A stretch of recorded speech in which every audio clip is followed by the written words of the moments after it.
Noticias, emisión central. Este programa es para toda la familia. No contiene escenas de sexo ni violencia. Los menores deben estar en compañía de los padres o un adulto responsable. Contiene sistema closed caption. Este programa fue financiado con recursos del Ministerio de las TIC. RTBC Noticias, emisión central.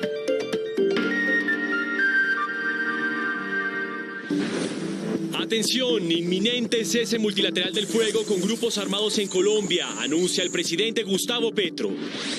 El mandatario dice que es el inicio del fin de la violencia en Colombia. Anunció que el inicio de diálogos con el ELN es cuestión de días.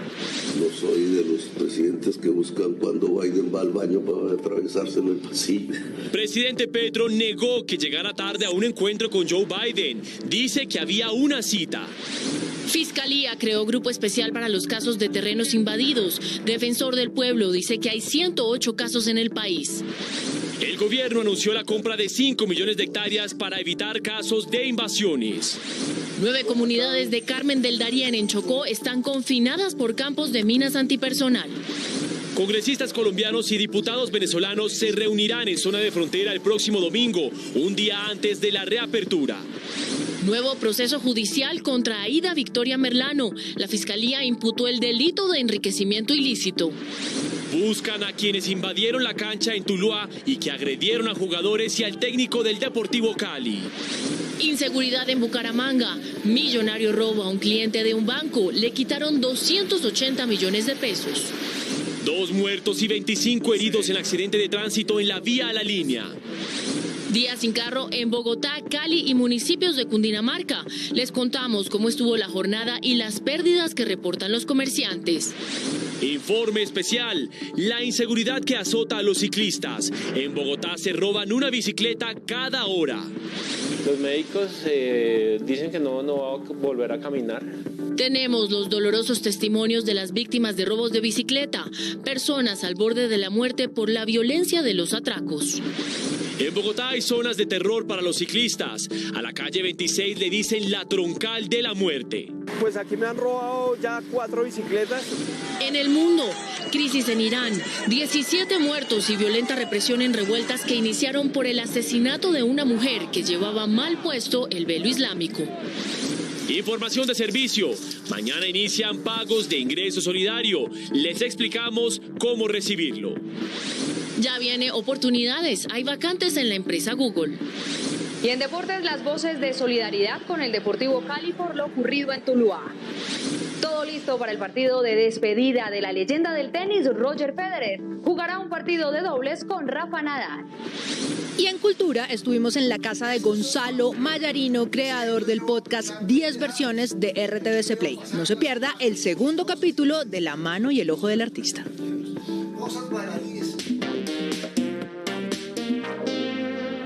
Muy buenas noches. El presidente de la República, Gustavo Petro, anunció que es inminente un cese al fuego multilateral en el país. Los grupos armados ilegales que operan en Colombia silenciarían sus armas en los próximos días, de acuerdo con el anuncio del mandatario. También se refirió al proceso de diálogo con el ELN. Estas trascendentales declaraciones sobre paz se dieron al cierre de su gira en Naciones Unidas. John López tiene la información. John, buenas noches. Hola Mateo, buenas noches. Sí, el mandatario dijo que el inicio del fin de la violencia en el país se materializaría en pocos días, haciendo referencia a un cese al fuego multilateral que incluye a los grupos armados ilegales que quieran dialogar con el gobierno nacional. Además, aseguró que en los próximos días podrían iniciar los diálogos con el ELN. El inicio del fin de la violencia en Colombia está próximo, según el presidente Gustavo Petro. Dice que el cese al fuego multilateral se implementará con todos los grupos que estén dispuestos a dialogar. Es cuestión de días y en cuestión de días también se va a plantear un tema público, la posibilidad de un cese multilateral del fuego, que sería el inicio del fin de la violencia en Colombia. El presidente también se refirió a los avances para el inicio de los diálogos con el ELN. Bueno, ya estamos en la antesala, es cuestión de días. Sobre su participación en la Asamblea de las Naciones Unidas, el mandatario hizo un balance que resumió en la siguiente frase. Que pusimos a Colombia en centro de debates fundamentales para la humanidad. Es un protagonismo que el país necesitaba tener. El mandatario recalcó durante su visita a Nueva York que el problema de la adicción a las drogas debe enfrentarse como un tema de salud pública y no como un delito. Horas después del anuncio hecho por el presidente Gustavo Petro en Nueva York, el ministro del Interior, Alfonso Prada, desde Medellín, explicó cómo serían los acercamientos con las bandas criminales. Prada dijo que los diálogos con estos grupos se realizarán con criterios diferentes a los que se implementarán con grupos como el ELN o las disidencias de las FARC. No es un diálogo político ni es un diálogo con el gobierno, es un diálogo con la justicia. El gobierno ayuda con el Congreso de la República a definir las reglas de juego que el Congreso debe adoptar para que llegue a feliz término lo que se puede denominar el sometimiento, el acogimiento a la justicia, pero es un diálogo judicial con la Fiscalía General de la Nación. Volvamos con la agenda que cumplió hoy el presidente Gustavo Petro en Nueva York, pues antes de su regreso a Colombia, el presidente también explicó por qué no se reunió con el presidente Joe Biden en Nueva York. El encuentro estaba previsto para anoche en una cena protocolaria, pero el mandatario de los colombianos dijo que nunca hubo una cita agendada. No había ninguna cita, no ocurrió nada. No soy de los presidentes que buscan cuando Biden va al baño para atravesarse en el pasillo. No hay ninguna agenda concertada, entonces no pasó nada. Y la otra noticia que deja el cierre de la agenda del presidente Gustavo Petro en Naciones Unidas es la siguiente. El mandatario se refirió al tema de la invasión de tierras. Dijo que parte de la solución será iniciar diálogos con los poseedores de grandes extensiones de tierras fértiles que no tengan ninguna producción para comprarles esos terrenos. 5 millones de hectáreas, no todas, de las 30 que hoy tenemos en capacidad de producción, serán compradas por el Estado a precio comercial para ser vendidas a menor precio a campesinos, a campesinas, a pequeños y medianos empresarios con un objetivo fundamental: crear una base de justicia social en el mundo agrario que es el verdadero fundamento de la paz. Y a propósito de este tema de invasión de predios, la Fiscalía General designó un grupo presencial, un grupo especial para investigar los casos. Hoy en Medellín también se refirieron al tema el gobierno y la Defensoría del Pueblo. Ismael Tobón, buenas noches y adelante con los detalles. Hola Daniela, muy buenas noches. Mire, es que según la Defensoría del Pueblo, al parecer hay 13 organizaciones armadas que estarían detrás de la invasión de tierras, es decir, incentivando a las comunidades para que invadan terrenos en 18 departamentos del país. Ante esta situación, el fiscal general Francisco Barbosa le pondrá el ojo, la entidad judicial le pondrá el ojo, y para eso se ha creado este equipo especial para que esté al frente de la investigación de estos temas y se puedan dar con los responsables. El equipo de investigación se encargará de perseguir a quienes no respeten los derechos de los campesinos.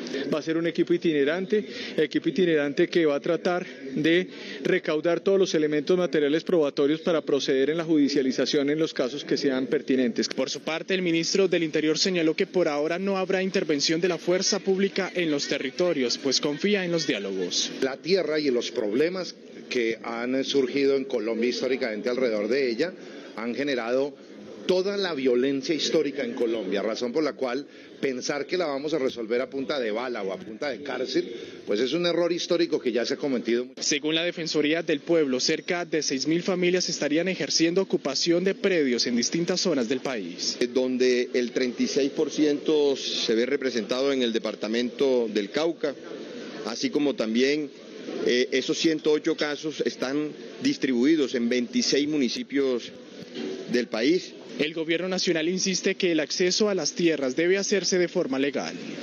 Vamos a Chocó. Allí la situación de orden público sigue afectando a las poblaciones. 9 comunidades están confinadas en el Carmen del Darién por temor a los campos minados. Karina Prado, periodista de la Radio Nacional, tiene los detalles.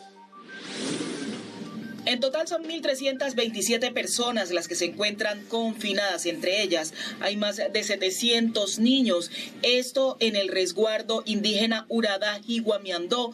Son más de 9 comunidades las que hoy sufren por este flagelo. No pueden movilizarse por su territorio, de temor por el tema de minas en los caminos que comúnmente se mueven a hacer sus actividades.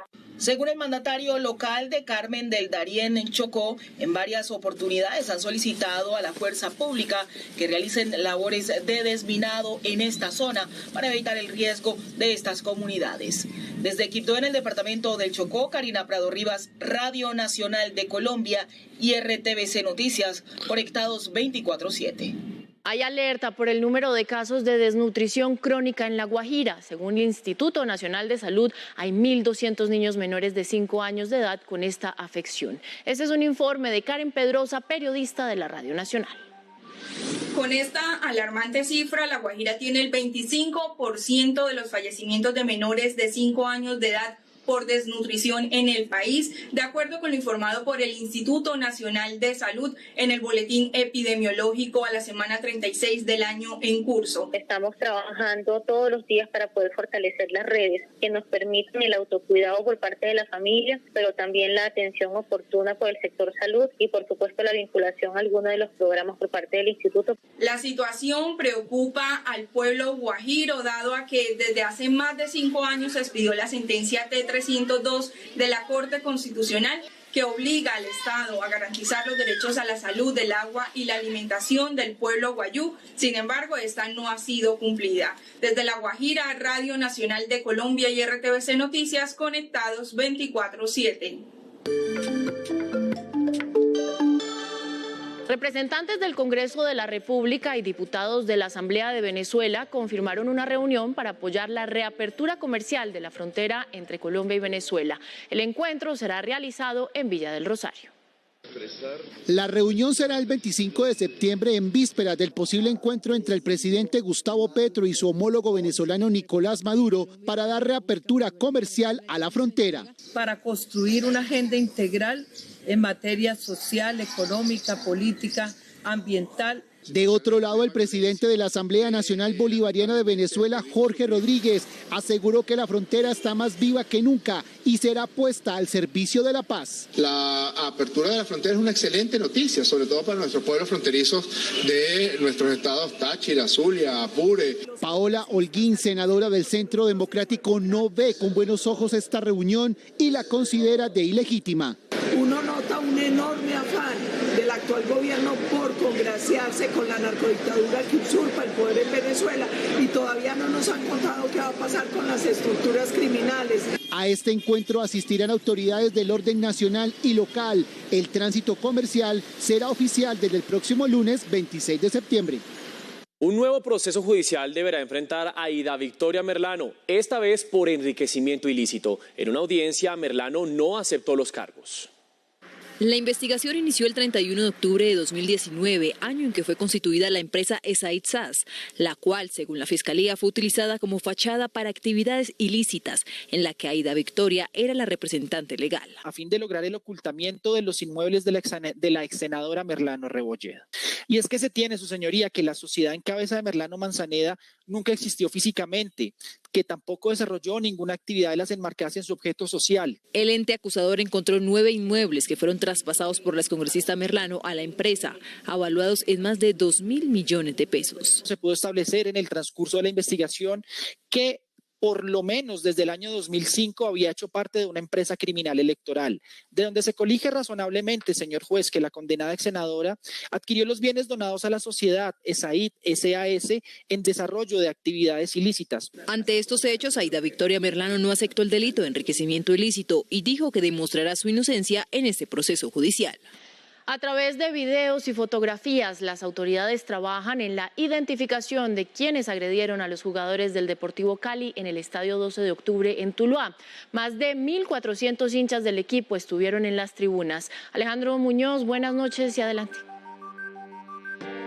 Daniela, televidentes, buenas noches. Pues fueron varias las sanciones que se tomaron, entre ellas, como usted lo dice, 1.441 hinchas no van a poder ingresar al estadio, pero por ejemplo en el estado de salud de los dos jugadores y de Mayer Candelo, pues afortunadamente no hubo necesidad de llevarlos a centros asistenciales, pero sí requieren de orientación debido a lo que generó el ataque. Igualmente varios uniformados de la policía también resultaron lesionados. Ellos contaban con 300 para garantizar la seguridad debido a que la probabilidad probabilidad de que se pueda presentar ese hecho de alteración de orden público era bastante alta. Para ello solicitaron 30 más. Igualmente 12 pantallas LED quedaron averiadas. En rueda de prensa anunciaron varias medidas. Tras los hechos de intolerancia ocurridos durante el encuentro deportivo entre Cali y Cortuluá, son drásticas las sanciones tomadas por el club del Centro del Valle. Estas personas, pues obviamente que ya hacen parte de este listado, pues no pueden ingresar más al estado 12 de octubre por lo que resta del año. Es una medida del club. La policía del departamento, con un grupo especial, se encuentra en la búsqueda de las personas que iniciaron el desorden. Se designó un grupo de policía judicial con el fin de recolectar y analizar los videos y registros fotográficos, con el fin de lograr la plena identificación e individualización de las personas para ser aportadas a las investigaciones. Un fuerte llamado a los organismos competentes para que reglamenten las normas para el fútbol. Pero todavía no hay ni operación ni unificación desde el nivel nacional de la Comisión Técnica Nacional para que el marco sancionatorio de los estadios por parte de los entes que tienen que entrar a sancionar las conductas contrarias a la convivencia en los estadios sea unificado. Entre tanto, la tribuna oriental del Estadio 12 de octubre de Tuluá, de donde salieron a formar el caos, permanecerá con estricta vigilancia por parte de las directivas del Cortuluá. Las autoridades marítimas de San Andrés suspendieron las actividades acuáticas y turísticas ante la alerta de un posible ciclón tropical. Más detalles con Liana Flores, periodista de la Radio Nacional de Colombia. De acuerdo al capitán de corbeta Marco Antonio Castillo, capitán de puerto de San Andrés, debido al fuerte oleaje que se presenta por la onda tropical, se restringieron actividades como jet ski y la entrada a cayos como Cayo Bolívar y Albuquerque. Esto está generando un aumento de la velocidad del viento entre los 20-25 nudos y una altura de la ola significativa entre los 2 y 2.5 metros. Se le recuerda a las empresas de transporte marítimos y capitanes de embarcaciones las restricciones para el personal que aborde estas cuando los cayos se encuentren en bandera amarilla. Un comerciante de Bucaramanga fue víctima de fleteo al salir de un banco. Los ladrones se llevaron 280 millones de pesos. Joana Niño, buenas noches. ¿Y qué dicen las autoridades? Daniela y televidentes, muy buenas noches. Pues las autoridades manifestaron que van a entregar una recompensa de hasta 10 millones de pesos a aquella persona que pueda dar información que dé con los paraderos de estos responsables. También aclararon que la víctima de este hecho desertó de la seguridad que ofrece la Policía Nacional en cada una de las entidades bancarias, sobre todo cuando se hace una transacción de este valor. La víctima retiró 280 millones de pesos de una entidad bancaria. Según las autoridades, se negó a recibir el servicio de protección de la policía. En este lugar, los delincuentes lo acorralaron y lo asaltaron. Al trasladarse a su empresa y delegando a su empleado para que ingresara con el dinero, es sorprendido por unos sujetos quienes lo intimidan y lo despojan de la maleta donde estaba el dinero. En el robo, el comerciante intenta defenderse y retener a uno de los ladrones acorralándolo contra este taxi, pero su esfuerzo no resultó y fue herido. Los delincuentes escaparon. Y de acuerdo a la recolección tecnológica y de evidencias, tenemos identificación facial de ellos. Las autoridades ofrecen una recompensa de 10 millones de pesos por información sobre los responsables del atraco.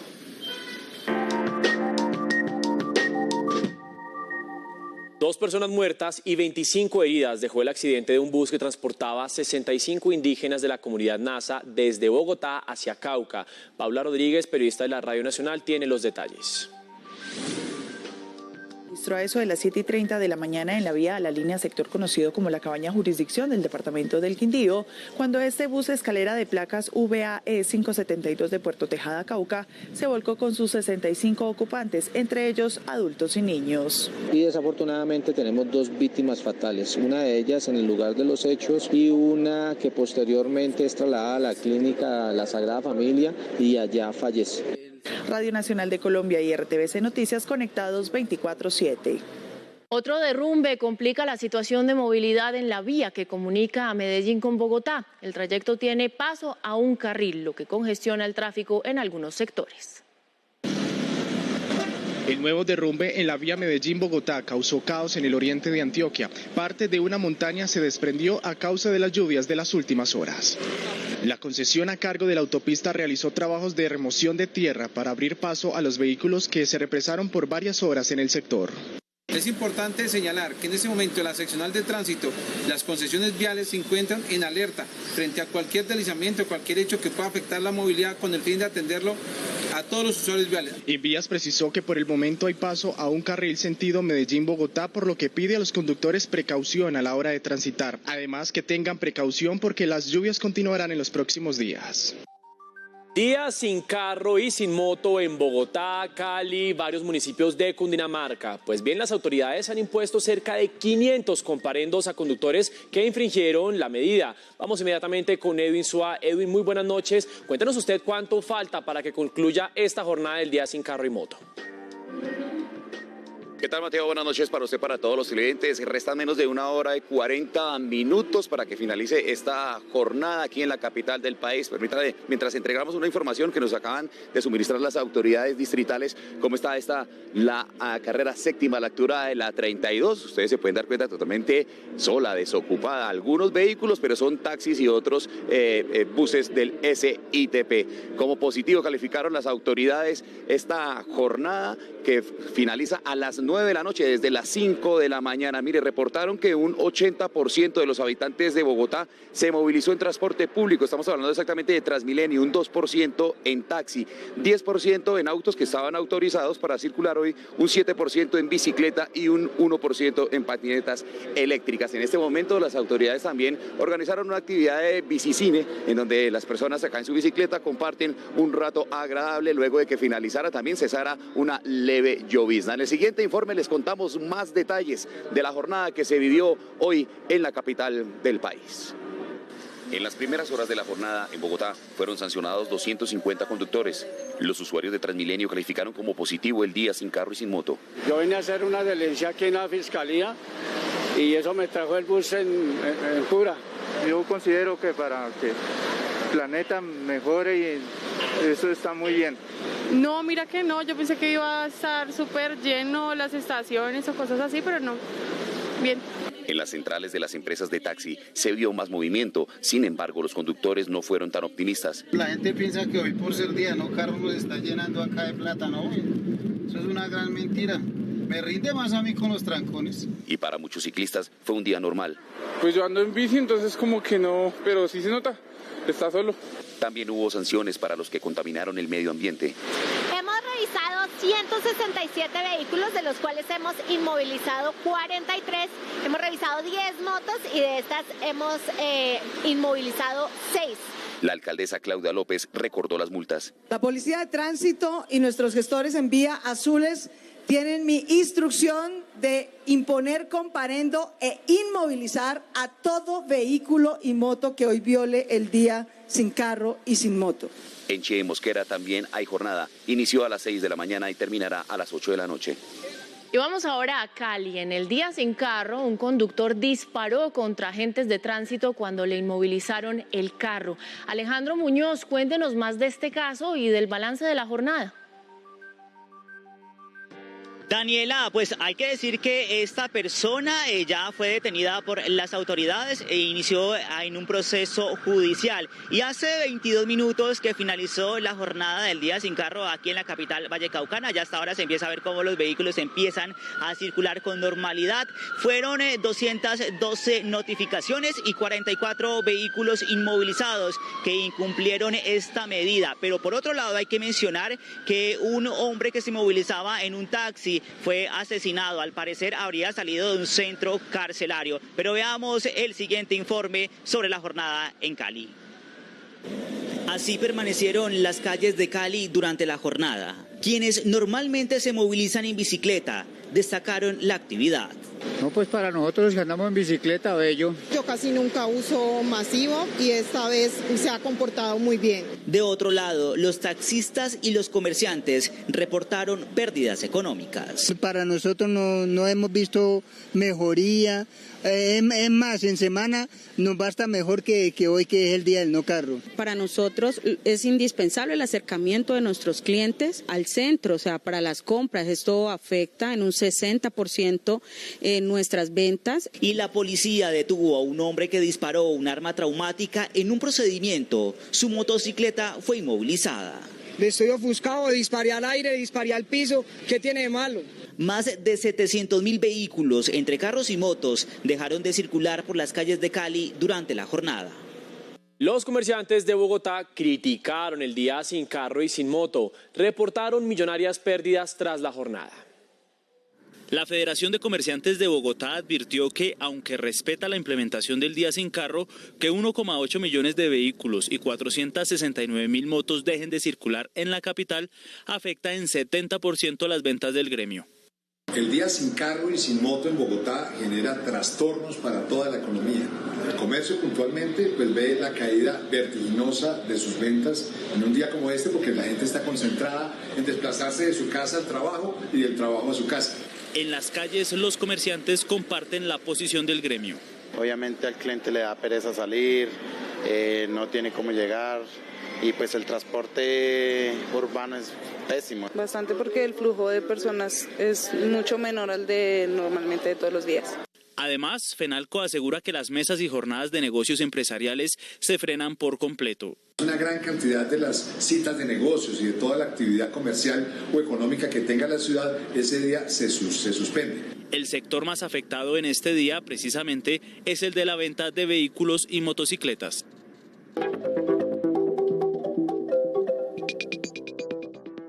Como hoy en gran parte del país la protagonista en movilidad es la bicicleta, este va a ser el tema de nuestro informe especial, Mateo. Nuestro enfoque es el impacto de la inseguridad en una práctica que pasó de ser meramente deportiva a una alternativa de movilidad sostenible. Este informe lo abordaremos así. Primero, historias de las víctimas a quienes agredieron para robarles la bicicleta, que reflejan las graves consecuencias del accionar cada vez más violento de los delincuentes. Segundo, dicen que Bogotá es la capital mundial de la bici. Entonces, ¿por qué tantos robos? ¿Y qué pasó con el registro obligatorio de bicicletas? Y tercero, desde las regiones los ciclistas nos cuentan cuáles son los riesgos en las calles de sus ciudades. Así iniciamos y presten atención porque la ciclorruta de la calle 26 en Bogotá es el ejemplo de lo que se podría llamar pedalé bajo su propio riesgo. Allí se encuentra Jimmy Montenegro. Jimmy, buenas noches. ¿Y cuál es el panorama a esta hora?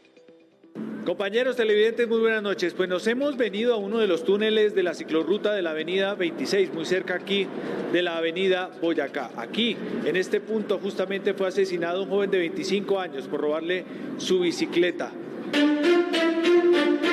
Miles de biciusuarios circulan por la ciclorruta de la calle 26. 8 kilómetros, convertidos desde hace varios meses en un peligroso camino. Sí, claro, está la ciclorruta de la muerte. La ciclorruta de la muerte porque uno está listo para que lo roben, lo atraquen. Y si uno no entrega sus pertenencias, lo pueden estar matando. Atracos, muertes lamentables, muchachos que muy seguramente regresan de sus estudios, de sus trabajos. Y como no hay autoridad, la poca iluminación. José es un asalariado cuya única alternativa pasa por esta ruta. Es mi ruta todos los días para ir a la casa, no puedo desviar porque la 26 sería complicada, de pronto me mata un carro. No debería, pero su caso parece una rutina. Pues aquí me han robado ya 4 bicicletas, la última fue a mi hija.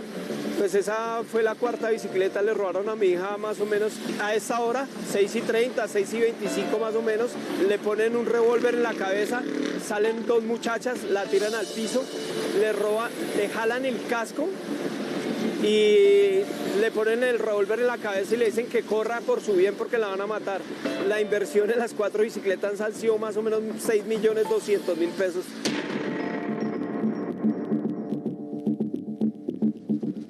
La ruta, estratégicamente ubicada, es tan vulnerable como cualquiera en la periferia.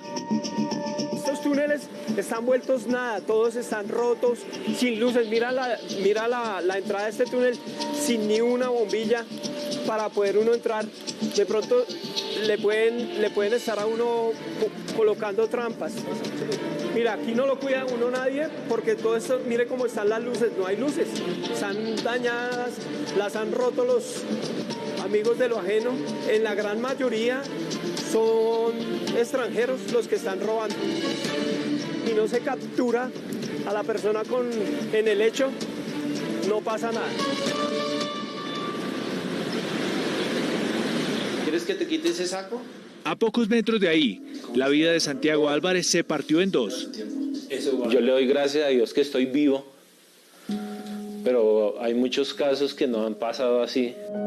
Eso me ocurrió el 8 de octubre del 2019, al lado de la embajada. En su intención de aportarle a la movilidad. Me roban estos dos tipos. Uno de ellos, de los que yo alcancé a reconocer la voz, era venezolano. Me apuñalan 3 veces y ya pues caigo. Me seguían metiendo más puñaladas en el estómago. Después pues traté de defenderme. El mismo que me había apuñalado la primera vez vuelve y coge el cuchillo y me apuñala la espalda, que ahí fue donde perdí la movilidad de las piernas, que estaba de pie. El ataque cambió radicalmente su vida. Me gustaba irme de mi casa a mi trabajo, irme en bicicleta, porque era más rápido, no tenía trancones. Las personas que andan en bicicleta, la única arma es nuestro cuerpo. Lo siguiente bordeó el plano del absurdo. La policía hace una función y la gente se queja de que la policía no hace nada, pero ellos hacen, pero la justicia los deja libres porque no hay pruebas, porque es un delito menor. ¿Qué más pruebas que quedarse uno en silla de ruedas? Su camino va más allá de donde buscaron sus sueños de productor de televisión. Es complicado. No hay oportunidades para trabajar para las personas con discapacidad. Son muy escasas. Los médicos dicen que no va a volver a caminar. Le dijo a mi esposa, mire, tiene que cambiar su vida, porque usted no va a volver a caminar. Y empecé a hacer terapias y ya me estoy parando. Yo me paro, yo estoy dando pasos en el caminador, que era algo que quiero seguir haciéndolo, quiero seguir avanzando. La ciclorruta de la 26 es un sendero que se oscurece cada vez más, antes de ver una luz al final. Abordemos esta problemática desde las cifras. En Bogotá se roban una bicicleta cada hora, es decir, 24 diarias. En el portal registro visibogotá.movilidadbogotá.gov.co es una herramienta con la que los ciclistas pueden demostrar la propiedad de sus bicicletas y así facilitar su recuperación en caso de robo. Este año han robado 5.251 bicicletas y en la mayoría de los casos con agresiones de extrema violencia. Los colectivos de bicicletas que existen en la ciudad trabajan para cuidarse mutuamente. Por eso alertan a los que quieren comprar bicicletas baratas. Ese negocio se convierte en un círculo mortal que aumenta el peligro para los mismos ciclistas. Como pasión, recreación o como única alternativa, cualquier colombiano ha tenido algo que ver con una bicicleta.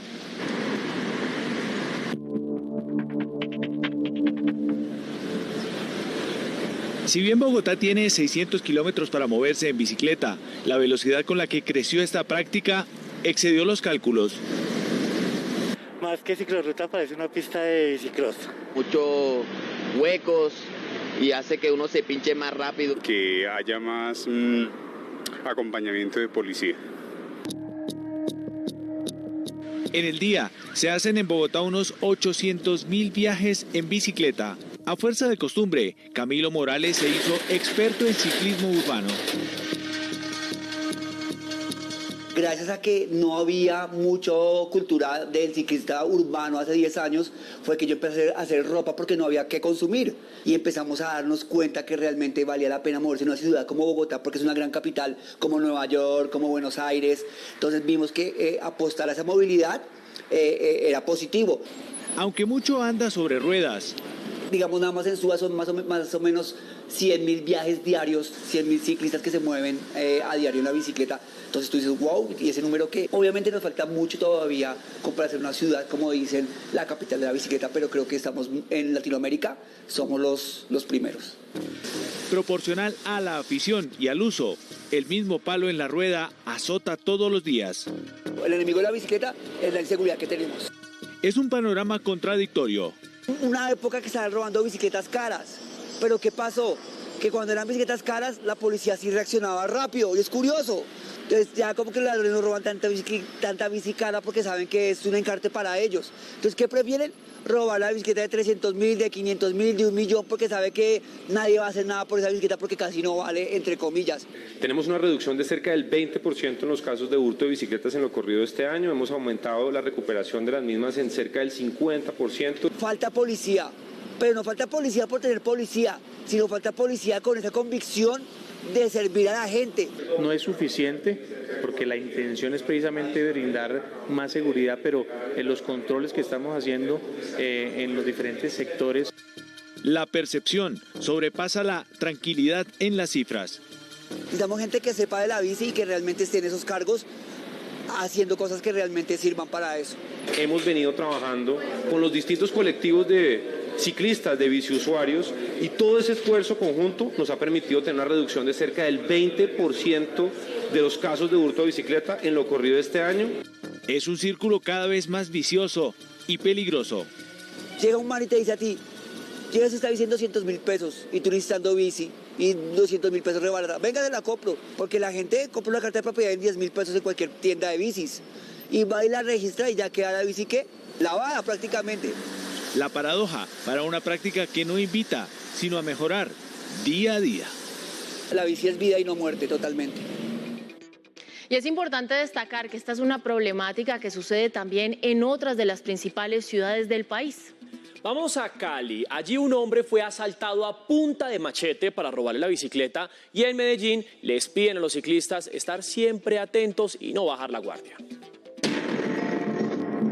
Llegando ya al puente de tal semáforo me salió un afrodescendiente. Yo lo miré, fue mandándome un machetazo en el cual me lo pegó en la mano, me afectó una arteria, me afectó el tendón, en la cual pues a los 2 minutos llegaron 2 muchachos de una volqueta que fue los que me colaboraron.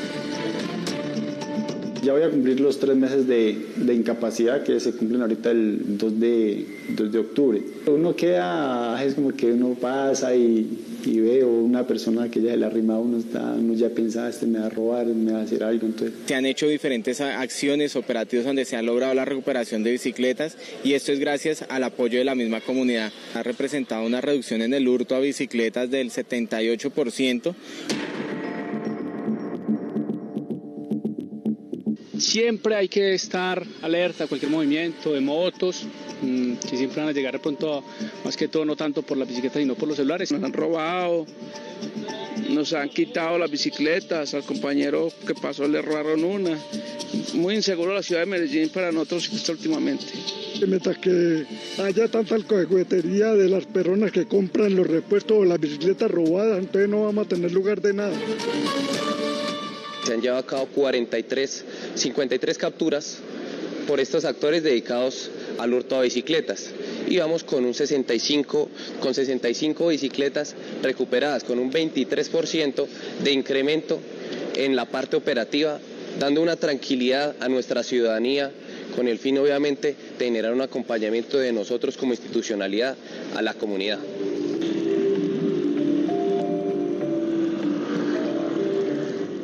Para cerrar, un dato. Bogotá en estos momentos cuenta con 593 kilómetros de ciclorrutas permanentes y también 77 kilómetros de ciclovías temporales. Por lo pronto, hasta aquí este informe especial y nos vemos el próximo jueves con uno nuevo. Daniela, usted tiene más noticias.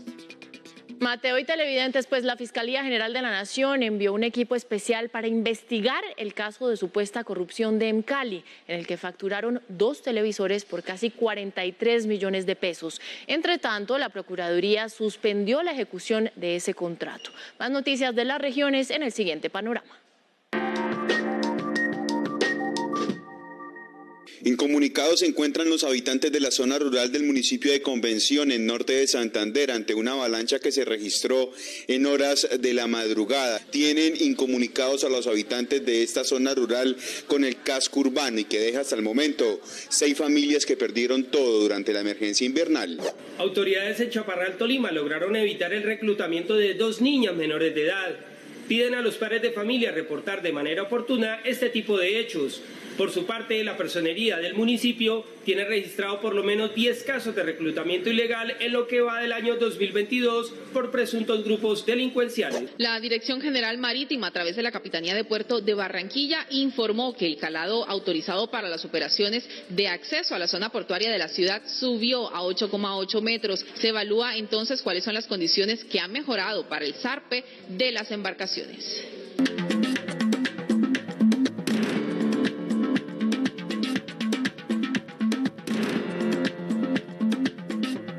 Hablemos de lo que ocurre en el mundo. 17 personas han muerto en las protestas que sacuden a Irán desde hace 6 días por el asesinato de una mujer que fue detenida por llevar mal puesto el velo islámico. Esta es la crisis que Estados Unidos impuso sanciones económicas. Mahsa Amini, una joven de 22 años originaria de Kurdistán, fue detenida el 13 de septiembre en Teherán por no portar el hiyab de la forma en que lo exige una ley iraní, y 3 días después murió a causa de un cuadro de coma cerebral. Según testigos del hecho, la mujer fue golpeada brutalmente por la llamada Policía de la Moral, unidad encargada de hacer respetar el estricto código de vestimenta en el país. Inmediatamente la gente se volcó a las calles de 15 ciudades del país para protestar por lo sucedido y durante casi una semana han tenido que enfrentarse a las acciones represivas de la policía. Creo que el asesinato de Mahsa fue probablemente la última gota que rebosó la copa, así que podría ser el comienzo de un gran cambio. Las autoridades iraníes han negado su implicación en las muertes de los manifestantes y el presidente Ebrahim Raisi dijo que hay que investigar si hubo culpabilidad de parte y parte en este caso. Sin embargo, Amnistía Internacional denunció una represión brutal y abusos de la policía. La Policía de la Moral debería eliminarse porque su comportamiento hacia nosotras no es correcto. Las mujeres en Irán deben cubrirse el cabello con el hiyab y no tienen derecho a usar abrigos cortos arriba de las rodillas, ni pantalones ajustados o jeans con rotos. Los expertos creen que existe la posibilidad real de que aumente la violencia y el derramamiento de sangre en las próximas semanas, a menos que la comunidad internacional brinde su apoyo claro. Por otra parte, las potencias occidentales arroparon a Ucrania en el Consejo de Seguridad de la ONU frente a las nuevas amenazas del presidente ruso Vladimir Putin. El apoyo de Estados Unidos a Kiev y el rechazo de las acusaciones por parte de Moscú fueron la constante en la sesión de hoy. Convertirse en un mensaje uniforme y amplificado que llegue a oídos de Vladimir Putin en Rusia para que detenga la rutina a la que sometió a Ucrania fue el eje del desarrollo del Consejo de Seguridad de Naciones Unidas. El secretario general del organismo resumió en palabras los informes que su equipo ha recabado en terreno. Son un catálogo de crueldades, ejecuciones sumarias, violencia sexual, tortura y otros tratos inhumanos y degradantes contra civiles y prisioneros de guerra. Los últimos relatos sobre los enterramientos en Izium son extremadamente perturbadores. La Casa Blanca, en voz de su delegado, fue enfático en que el mensaje hacia Moscú debe ser claro. El mismo orden internacional que nos hemos reunido aquí para defender está siendo destrozado ante nuestros ojos. No podemos permitirnos que el presidente Putin se salga con la suya. Ante el llamado de atención y la reiterada solicitud del cese de sus acciones en suelo ucraniano, Sergei Lavrov, titular de Exteriores ruso, pidió que en su lugar se castiguen las acciones del gobierno de Kiev, apoyado por Occidente, con las que justifica la guerra a puertas de alcanzar los 7 meses de duración.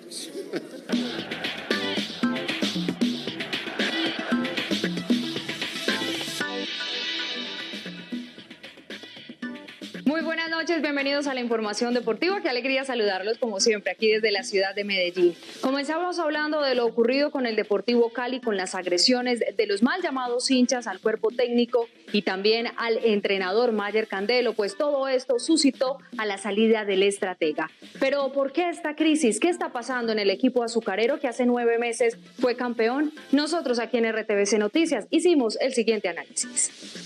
estar al portas de la quiebra financiera, estar al portas de la segunda división. Hace 9 meses el Cali era campeón. Sin embargo, para analistas, periodistas y asociados del equipo, el título de diciembre fue la neblina de lo que parecía un gran paisaje. Entonces, en medio de la alegría, el huepaje, la 10ª estrella y demás, irresponsablemente comenzaron a renovar contratos a unos precios súper exagerados. Entonces dice la gente, ¿qué pasó con los jugadores que vendieron? Eso es una falsedad. La molestia de los hinchas pasa por el manejo organizacional, que tiene con déficit financiero de casi 100.000 millones de pesos y además la salida por la puerta de atrás de un ídolo. Él aceptó un reto en el que el equipo quiso hacer unas cosas, pero defensivamente nunca encontró el equipo. Es un equipo muy mal parado atrás. Los asociados también se han visto involucrados en parte de esta crisis. Digamos que son 2.000 socios, la mitad son 1.000, pero a una asamblea se presentan 100. Y esos 100 son los 100 que les importa al equipo. Este sábado habrá asamblea en el Deportivo Cali, en la que podría haber un cambio estatutario y el club dejaría de ser una asociación para considerar ser una sociedad anónima. Y es que la decisión de la salida del técnico Mayer Candelo en la dirección técnica del Deportivo Cali fue por mutuo acuerdo. Pero antes de que se anunciara esta decisión, varios equipos del fútbol profesional colombiano habían expresado su solidaridad con el técnico y también con el Deportivo Cali. La DIMAYOR pide a las autoridades investigar lo sucedido en el estadio 12 de octubre. Colegas le dieron su voz de aliento a Mayer Candelo. Mandarle mis mensajes de solidaridad a Mayer Candelo, a todo su cuerpo técnico y a todos los jugadores. Y los rivales, por más acérrimos que sean, mostraron solidaridad. América, Nacional, Independiente Medellín y el mismo Cortuluá se expresaron contra los hechos de violencia que llegaron a niveles que degradan hasta la dignidad humana de un futbolista. En la imagen se ve como Fabri Castro sale del campo desnudo hasta las rodillas, porque las medias y los guayos fue lo único que le dejaron los invasores. Al respecto, la DIMAYOR se pronunció. Y hay que tomar medidas primero de judicializar a esas personas. Como tú dices, están identificadas, eso ya es una medida adicional, sí se identificaron y sí sabemos quiénes son. Las 1.441 personas que entraron a ese estadio están identificadas y de esa tribuna, ¿sí? Con esa base de datos y con esa información se puede iniciar un proceso de judicialización que es importante para saber que eso tiene unas consecuencias. Por medio de un comunicado de prensa, Deportivo Cali confirmó la desvinculación de Mayer Candelo y su cuerpo técnico de la institución azucarera. Pero una vez más, el fútbol colombiano se llena de vergüenza ante el mundo por los desadaptados de siempre.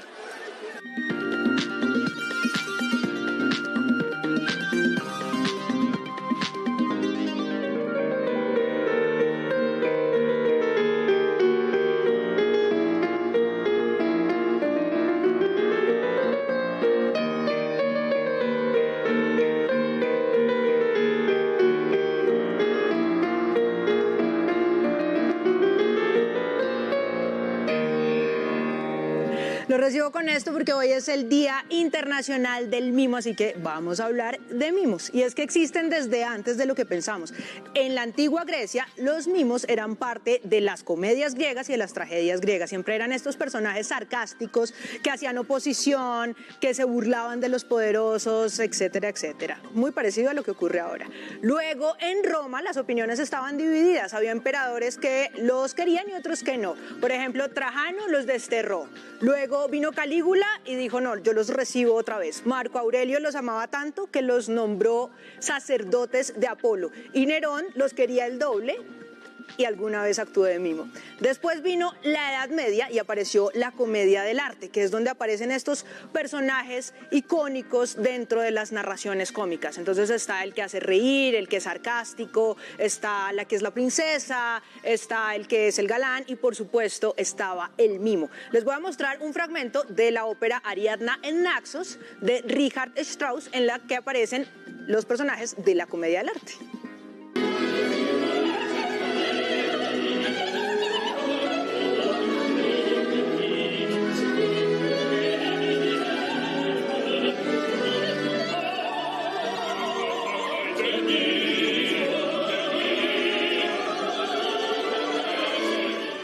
es así como los mimos se incorporan a todos los relatos humorísticos. Y en 1889, cuando aparece Charlie Chaplin, pues cobran todavía más relevancia. Las películas de cine en esa época eran mudas, así que todo el relato tenía que hacerse de manera gestual. Hay una película que a mí me parece maravillosa que estrenaron en 1917 que se llama El Inmigrante. Chaplin es un inmigrante, así como en la vida real, que viaja a Estados Unidos y en el barco conoce una mujer que va con su mamá enferma, se enamora de ella, pero después lo acusan de haberle robado cosas a esa mujer. Veamos un fragmento de El Inmigrante.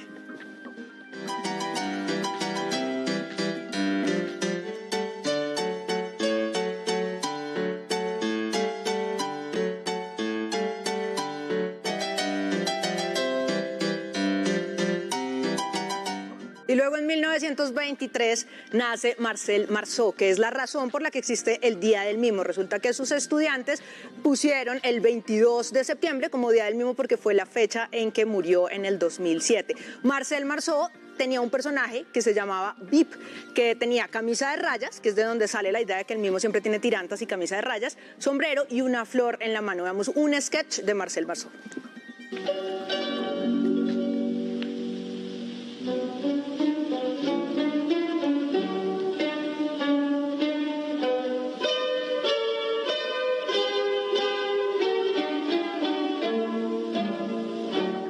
Y para cerrar me puse a pensar en por qué cuando alguien es muy consentido le dicen es que es muy mimado. Pues resulta que viene de los mimos, que son los cariños que se hacen físicamente, las caricias y demás, y eso por supuesto está relacionado con la idea de que el mimo es gestual y se comunica a través de gestos. Así que ya saben, si son mimados es porque los consienten mucho.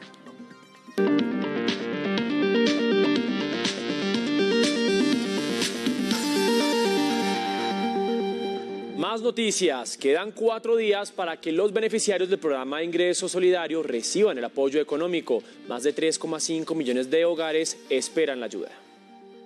Los hogares beneficiarios del programa que se encuentran vinculados al sistema bancario recibirán un mensaje de su banco a partir del 26 de septiembre para aprovechar el beneficio económico. Los hogares que no tienen cuentas bancarias recibirán el dinero a través de Supergiros y su red de aliados desde el martes 27 de septiembre hasta el 11 de octubre.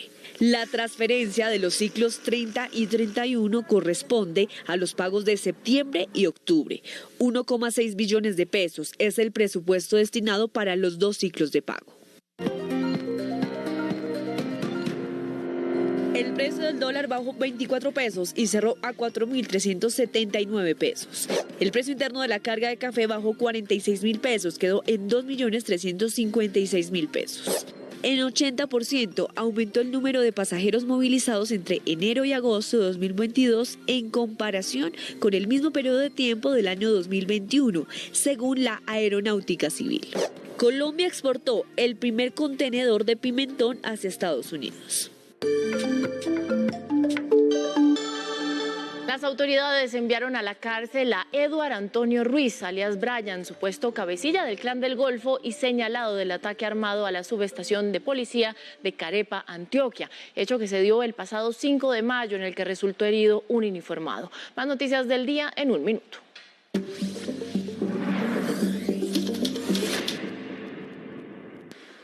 La Fiscalía archivó la investigación por el accidente de Egan Bernal que ocurrió el pasado 24 de enero en la vía que comunica a Gachancipá y Bogotá. El ente acusador afirmó que esperó 6 meses para que interpusieran una demanda por lesiones personales, pero nunca fue radicada. Varios integrantes del Comando Central del ELN irán a juicio por el atentado contra la Escuela General Santander ocurrido el 17 de enero de 2019. Fueron acusados de homicidio en persona protegida, terrorismo y rebelión agravada. A extinción de dominio irán 21 bienes de supuestos testaferros de alias Martín Llanos, avaluados en 30.000 millones de pesos. Los inmuebles están ubicados en Meta, Casanare y Bogotá. La Procuraduría sancionó con una multa de 600 millones de pesos a Ramón Navarro Pereira, exgerente de la empresa de servicios públicos AAA, por aprobar y certificar como recibidas y disponer del pago de órdenes de servicios que no fueron prestados. También fue inhabilitado por 15 años para ejercer cargos públicos.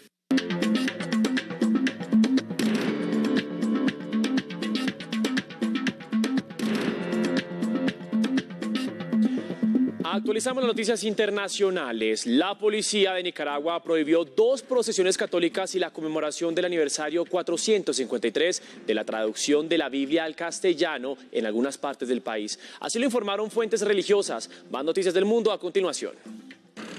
Hoy empezó la movilización de tropas adicionales rusas para reforzar su ofensiva en Ucrania, luego de que las autoridades anunciaran que miles de personas se habían presentado voluntariamente.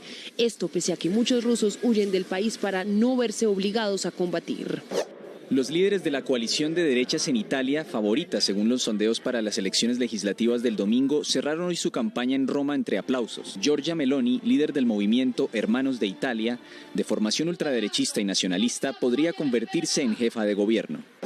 Una nueva protesta por la desaparición de 43 estudiantes de la Escuela Normal de Ayotzinapa en 2014 dejó hoy unos 11 policías heridos en Ciudad de México. Los agentes resultaron lesionados luego de enfrentarse con un grupo de manifestantes que exigieron la detención de personas ligadas a este caso.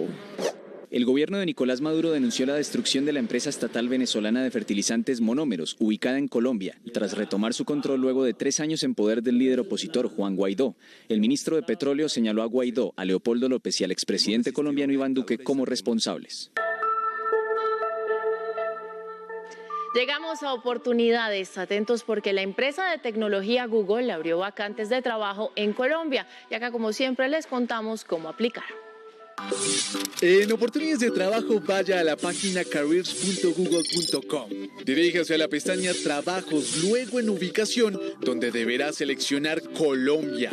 Acá se desplegará las opciones de trabajo disponibles como ingeniero de atención al cliente, consultor de migración de datos de Google Cloud, gerente del centro de entrega de datos, especialista en ventas digitales, entre otros. Dé clic en la vacante que más le interese y lea con detenimiento las responsabilidades del cargo. Atentos, deben seleccionar la pestaña Aplicar, donde le solicitarán crear un perfil con su nombre, correo y país. Y mucho ojo, recuerde que debe enviar la hoja de vida en inglés. Y muy importante, recuerde que si quiere seguir informado 24/7, nos encuentra en todas nuestras redes sociales como RTVC Noticias.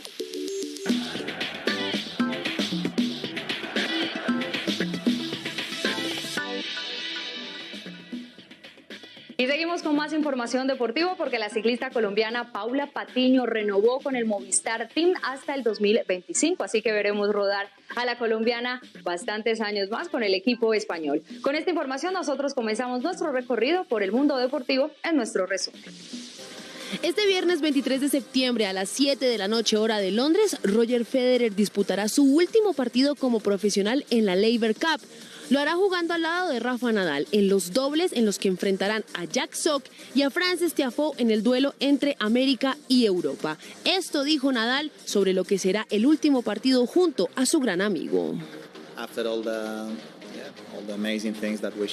Después de todas las cosas que compartimos juntos dentro y fuera de la cancha, ser parte de este momento histórico será algo increíble e inolvidable para mí.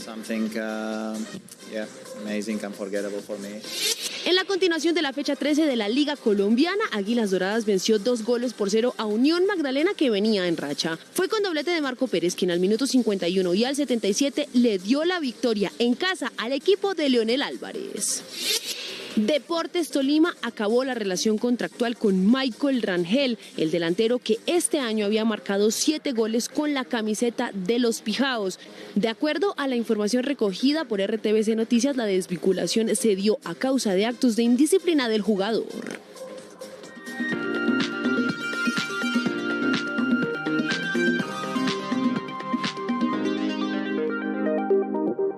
Yo les cuento que hoy estrenamos el segundo capítulo de La mano y el ojo del artista, que es la serie que hace Lord Cultura, en la que se va a la casa de los escritores, de los artistas, valga la redundancia, y les pregunta cómo trabajan. Esta vez estuvo en la casa de Gonzalo Mayarino, que hace parte de RTVC Play, en un podcast muy interesante en el que convocaron 10 escritores. Veamos cómo le fue.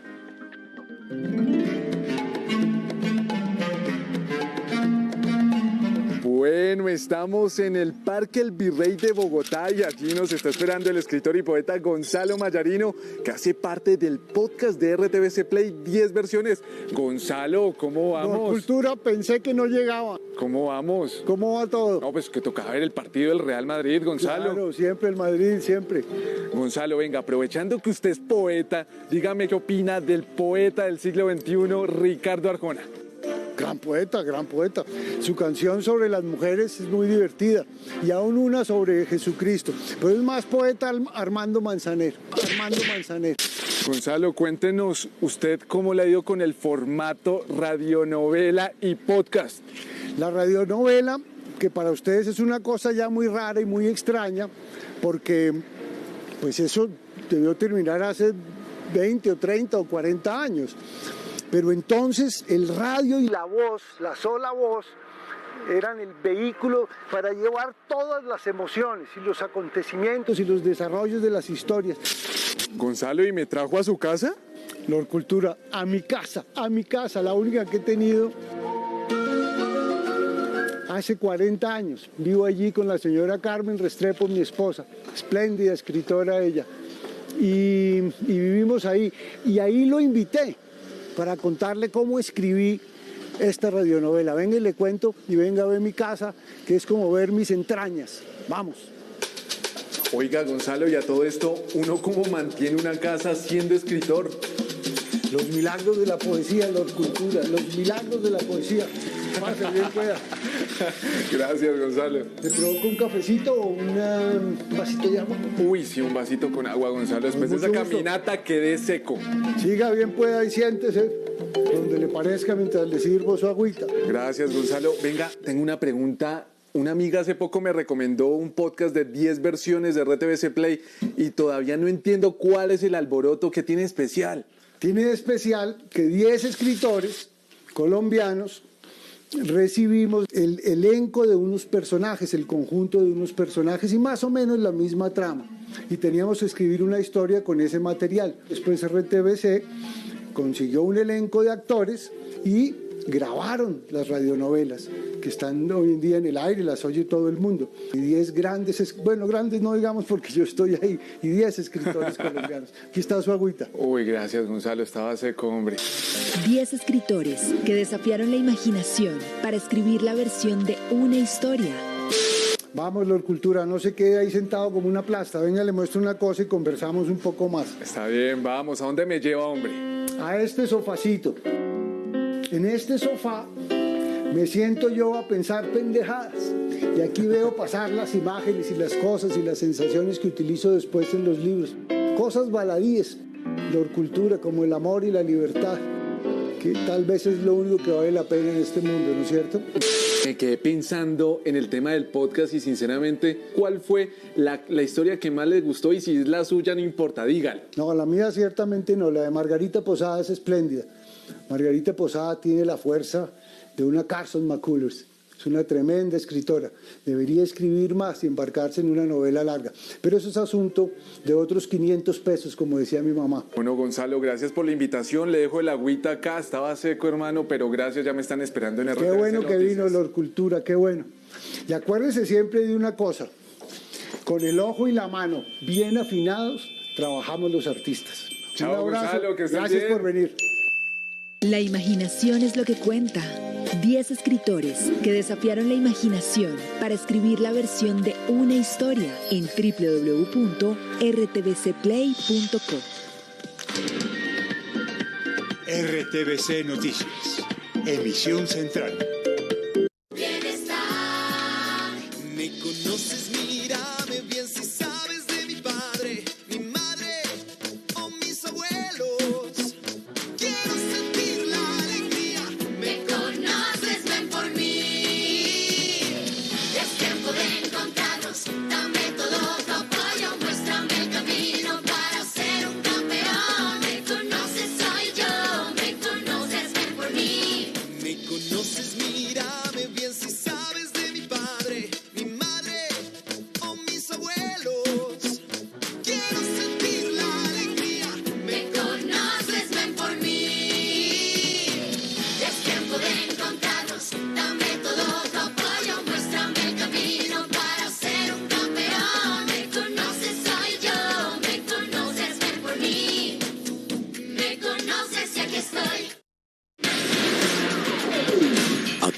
continuación, Los Cuervos.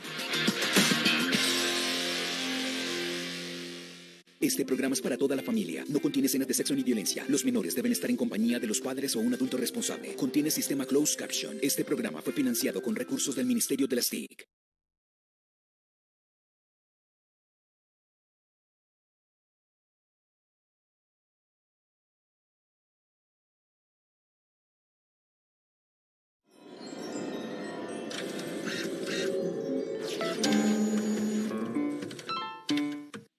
Si no tropezáramos con alguien capaz de colmar esas aspiraciones y de ayudarnos a superar nuestros problemas, estaríamos condenados a la desesperación y al fracaso. Por eso debemos orar para que Dios nunca nos falte. Señor, ayúdanos a luchar contra nuestros pecados y defectos que nos impiden ser mejores. Te lo rogamos, Señor. Ayúdanos a dejar las envidias y los egoísmos que nos impiden progresar. Te lo rogamos, Señor. Ayúdanos a alejarnos de la pereza para que podamos cumplir debidamente con nuestras obligaciones. Te lo rogamos, Señor.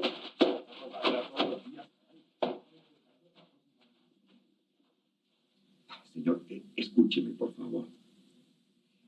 Quiero que entienda de una vez por todas que la nueva decoración de mi despacho tiene que estar lista mañana a primera hora. Tengo unos visitantes importantes que atender. ¿Pero qué me está diciendo? Busque dónde colocarlos. Está bien. Yo me encargaré de esos muebles. En una hora estoy allí. Los empleados son una partida de ineptos. No pueden resolver ningún problema.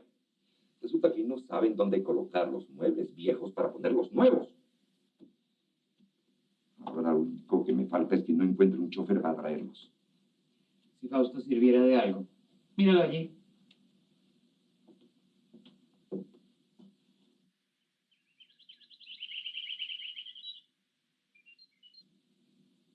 Con esa juventud y haciendo de vago, porque ya ni siquiera pinta en la guardilla. Es un holgazán que no sirve para nada, ni siquiera para justificar su permanencia en esta casa. Es posible que me sirva para este problema de los muebles. Todo depende de la manera como le pido el favor.